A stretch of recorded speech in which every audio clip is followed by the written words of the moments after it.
tayo mag-secret file, ay ilike mo muna ang video na to at mag-subscribe na sa aming YouTube channel. Don't forget to click the notification bell para hindi ka nahuhuli sa latest episode ng DJ Rocky's Secret Files.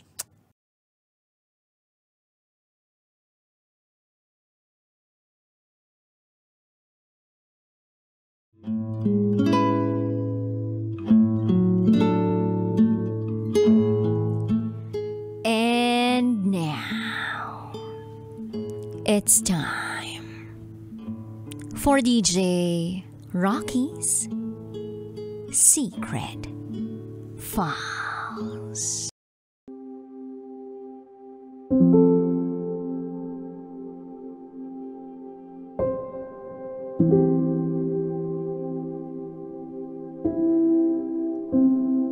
Tinake advantage ako ng boyfriend ko para makinabang sa pera.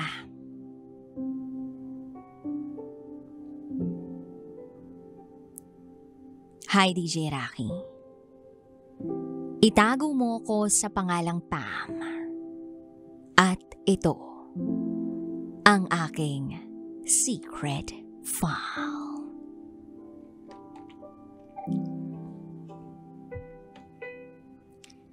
Isa akong immigrant dito sa United Kingdom. Nakahanap ako ng opportunity na makapag-work dito bilang isang real estate agent. Hindi sa pagmamayabang, pero malaki rin ang kinikita ko sa profession ko. Bukod kasi sa decent salary na nare-receive ko, meron din akong commission or porsyento sa sales ng deals na nako-close ko sa mga buyer ko. Fulfilling naman ang pakiramdam na nakakapagbenta ako ng mga real property abroad. I get to reward myself with the amount of money that I earn. And I get to share these blessings with others. Minsan, nasosobrahan nga lang nang hindi ko sinasadya.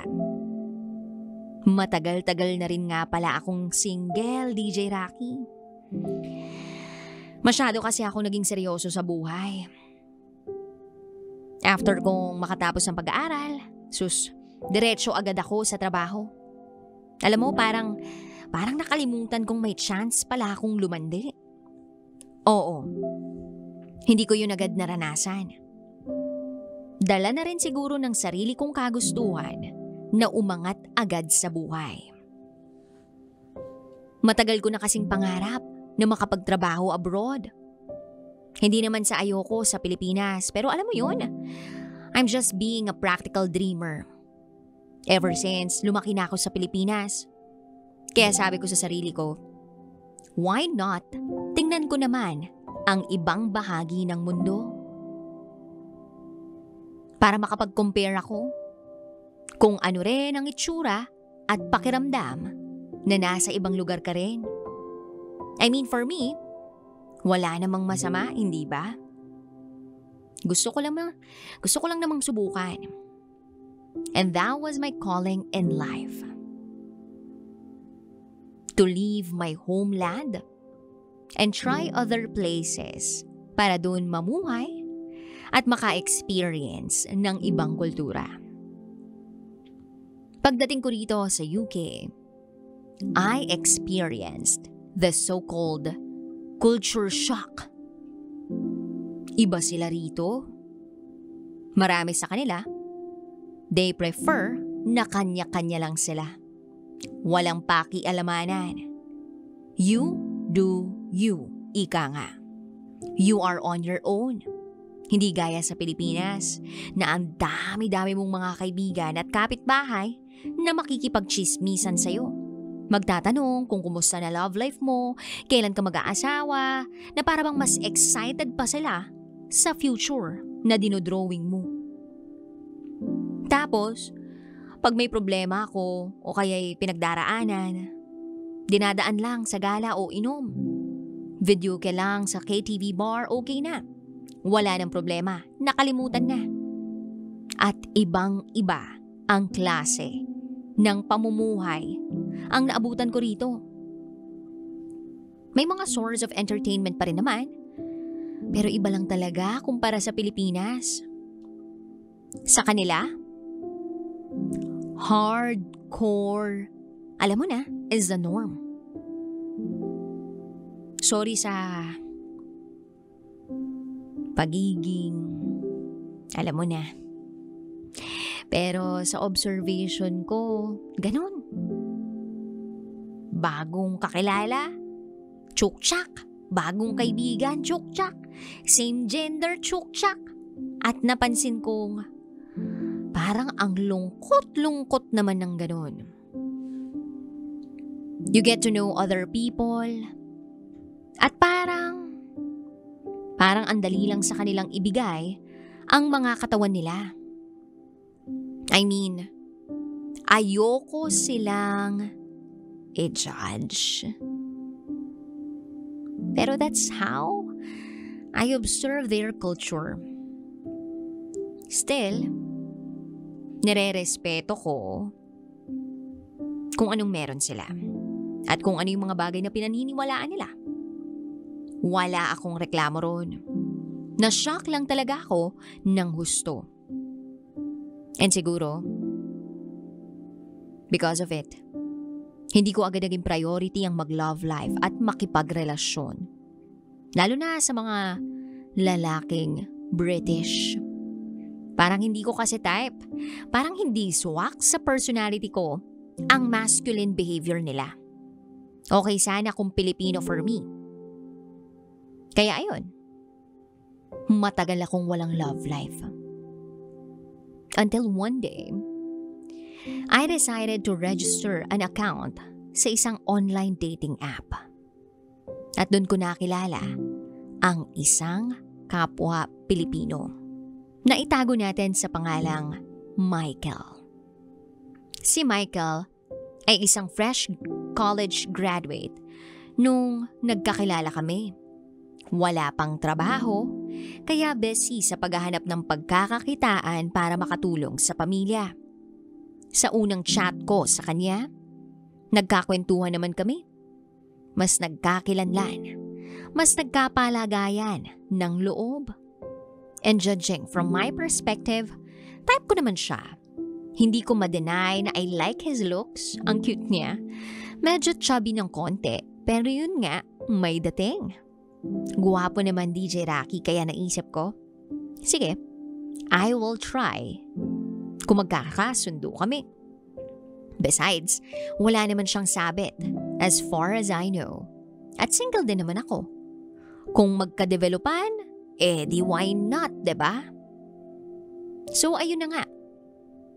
We spent several months chatting, getting to know each other. And then dumating yung time na nakahanap na siya ng trabaho. Naging contractual staff siya sa isang government agency. Job order. Minimum ang kinikita, pero sabi ko nga, lahat naman tayo dumadaan sa pinakamababa. Kaya konting tiyaga lang. Pansin ko naman kay Michael, yung pagiging matyaga niya at maalalahanin. Masyado siyang makwento tungkol sa family niya. Hindi naman daw kasi sila masyadong maunlad. Yung parents niya, arawan din ng kita. Kaya wala silang naiipon. Madalas nga raw, umuutang pa sila sa malapit na tindahan sa kanila para lang makaraos. Lalo na kapag hindi na inaabot ng kanilang kita ang mga pangangailangan nila. And I admit, sometimes, tumutulong ako sa kanila. Ako na mismo ang nagpapadala ng cash online. Fina-fund transfer ko na lang. Para sa akin, it's not that bad to share a few bucks to help them. Besides, nagpapasalamat naman si Michael. Kahit minsan, naluluha siya sa laki ng perang na iaabot ko sa kanila bilang tulong. Eventually, mas nagkamabutihan kami ni Michael. And after 4 months of dating online, finally, sinagot ko na siya. Yes, naging kami March 6, 2024. Siyempre, happy naman kaming dalawa ni Michael sa umpisa ng relasyon namin. Malambing siya sa akin. Ganon din naman ako sa kanya. Hindi naging issue sa amin ang time zones. At kahit 8 hours ahead ang oras nila, sa Pilipinas, nagagawa pa rin naman ng paraan na makapag-video call at makapag-usap online.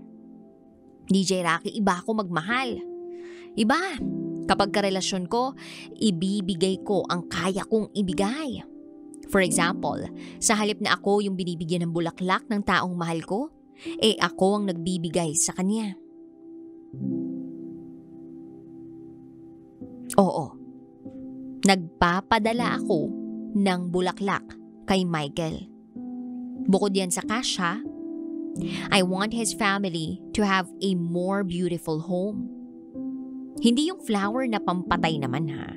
Kundi yung flowers na pwedeng ilagay ng mama niya sa flower vase ng kanilang sala. Ganun.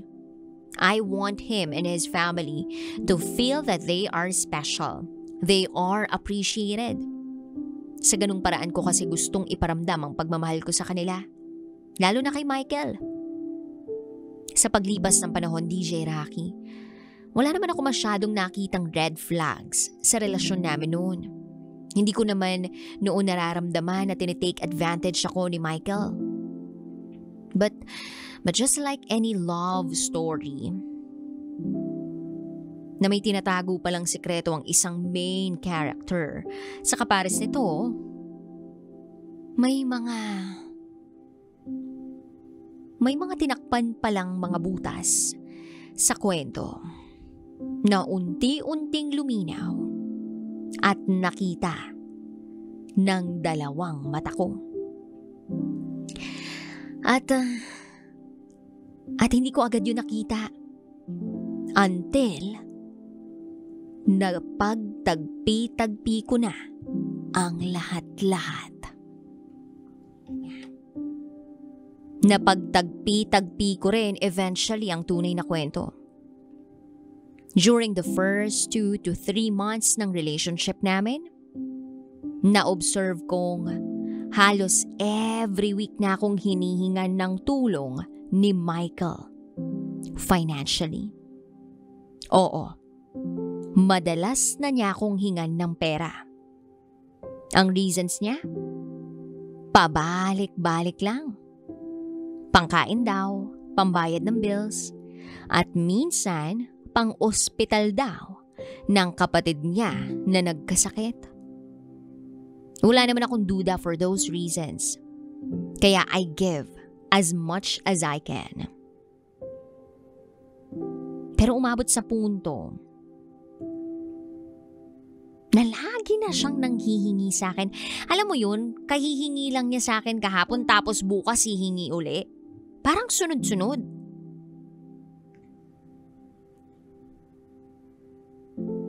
At kapag hindi na pagbibigyan, nagtatampo na.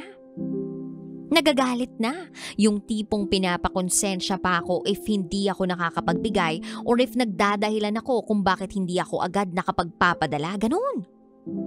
Minsan tuloy,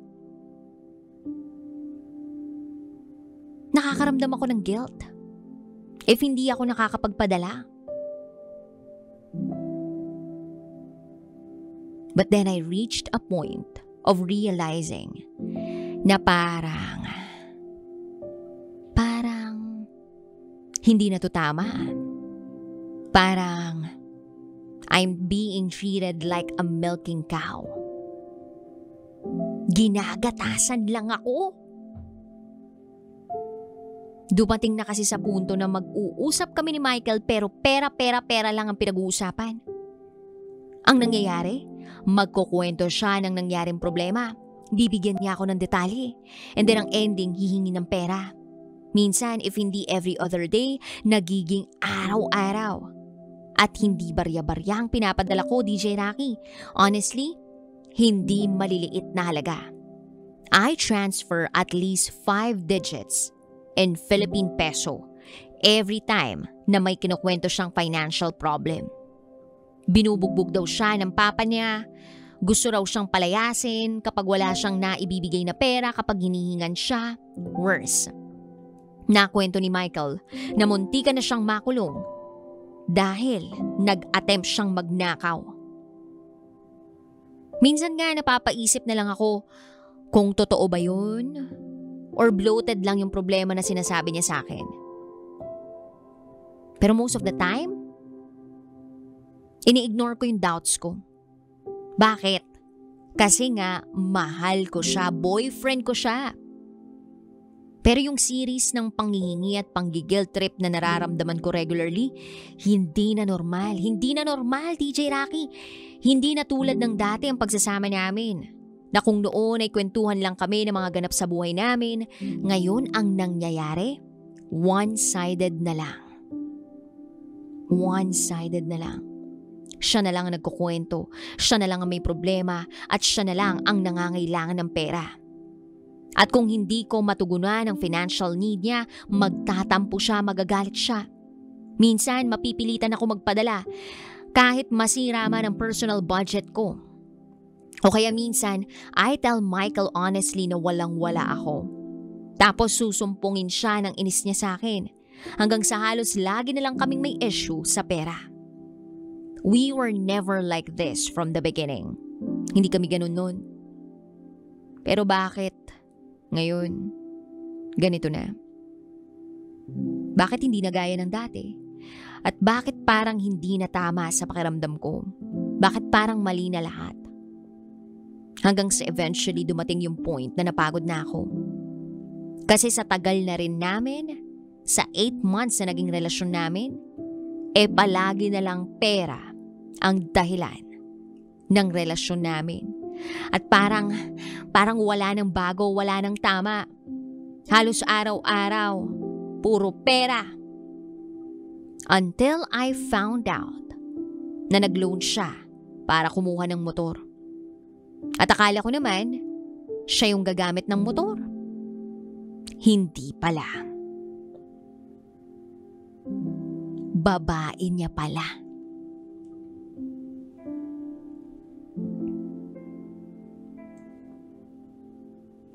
Yes, DJ Rocky.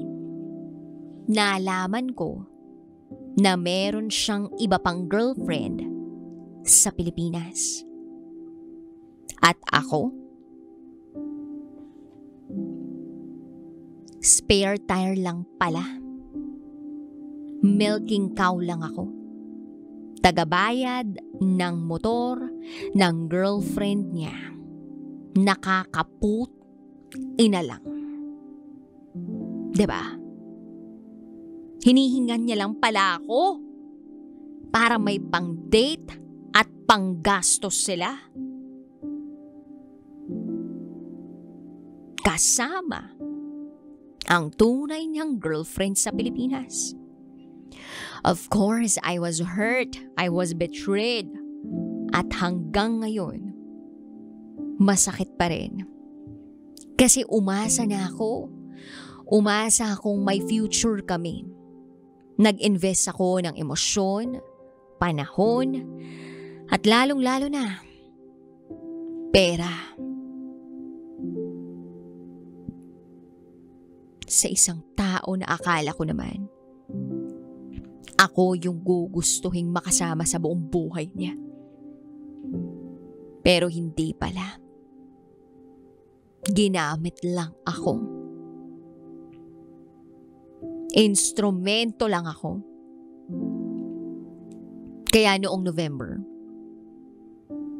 nag-stop na akong magpadala.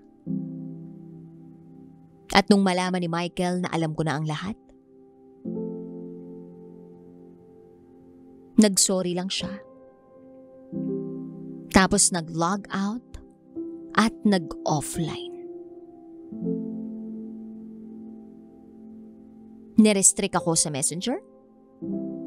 And then ilang araw lang ang nakalipas, nag-chat siya na makikipaghiwalay na raw siya sa akin. Ang dahilan niya, nakokonsensya raw siya. Gusto na raw niyang mag-focus sa pamilya niya at sa trabaho niya. Hihiwalayan na rin daw niya yung babaeng karelasyon niya sa Pilipinas. Tapos na ako maging tanga, DJ Rocky. Kaya sabi ko, fine. Let's separate. Para saan pa, no? Nagamit mo na ako eh. And I found out you were cheating on me. What's all this for pa? So ayun, siya ang nakipaghiwalay ha.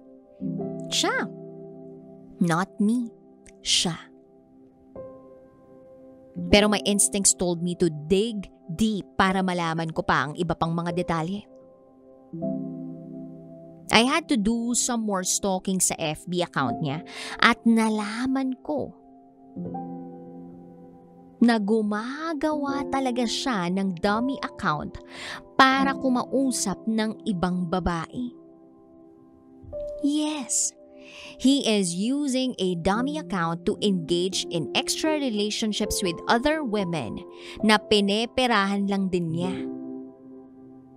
Kaya na-post ko siya sa social media last month before New Year dahil sa mga ginawa niya sa akin. At ako na rin mismo ang tumayong karma para matapos ang ginagawa niya sa akin at sa iba pang mga tao. Sa pagkakaalam ko ngayon, DJ Rocky, deactivated na ang main account ni Michael. Pati na rin yung dummy account na nadiskubre ko. Salamat nga pala sa mga kaibigan ko sa FB na tumulong matrace yung kalokohan ni Michael sa akin at sa iba pang mga tao. Ayoko sanang matapos sa ganitong paraan yung 8 months na relasyon namin. But I am not willing to sacrifice my own dignity. Uunahin kong alagaan at mahalin ang sarili ko bago ang ibang tao. And if it takes finishing this bull one-sided relationship that I had with Michael, gagawin ko yun. At hindi na ako babalik sa ganong klaseng relasyon. Yan ang pangako ko sa sarili ko. Sa ngayon, nananatiling maayos ang trabaho at buhay ko rito sa UK. Pangako ko sa sarili ko na hindi na ako agad magtitiwala ng buo sa ibang tao para hindi masayang ang nasimulan ko rito. Hindi na ako kuha sa pagiging maamo ng muka ang pagiging katiwa-tiwala. Nakukuha ito sa pagiging totoong tao at pagiging marespeto. DJ Rocky, hanggang dito na lang. At maraming salamat sa pagkakataong maere mo ang storya ko. Sana'y kapulutan ito ng aral ng mga nakikinig sa'yo. Muli, ako si Pam. At ito ang aking secret file.